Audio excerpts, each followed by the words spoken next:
3 tips for travel comfort. Hi everyone, my name is Milos, SAP Logistics Solution Architect for Fortress. And today I'm going to give you a very quick 3 tips on how to travel comfortably if you're doing a lot of travels for work. And as you can see, I'm in the airport again, this time in Miami, in Florida, US. So the 3 key tips. First tip is if you're traveling a lot and you're going to spend some time traveling, it's worth considering investing in business lounge subscription or service. There's a couple that are interesting. I checked Priority Pass, I checked Dragon Pass, those are very famous. Basically, what happens is you pay a certain fee in a year and you have a certain number of visits to a business lounge. That can be super convenient if you just don't want to think where do I sit, can I get some work done, especially if you have a long trip, or can I just relax and know that the electricity, the Wi-Fi, everything's going to be in place and in order. So it's services that allows you to have access to business lounges in different airports around the world.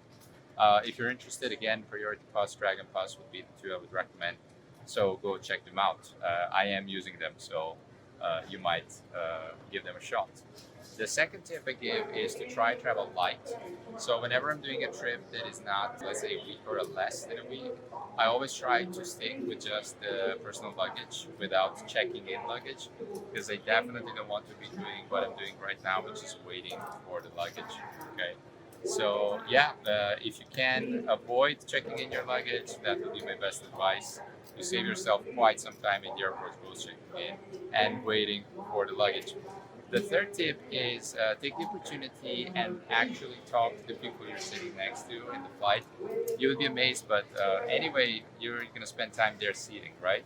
So people next to you might want to have a conversation. Sometimes it's not the case, but more often than not, let's say 90+% of the times, if you start having a nice conversation, you get to meet new people, you get to learn new things.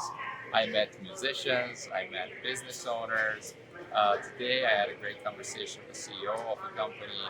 So yeah, since you're already flying, you might as well just spend a few moments to have a chat. And if it's a nice person, nice conversation you're having, maybe make new friends. You never know. So definitely the biggest of the 3 tips, I would say it's this one: make new connections whenever you're flying out and traveling. All right, hope you enjoyed the tips. Hope you find them useful. I'm curious, did you ever make friends on a flight? And did you have a great conversation on a flight? Let me know in the comments, and I look forward to posting more this week directly from the US adventure. Take care, enjoy your day, and see you soon. Bye everyone. Ciao.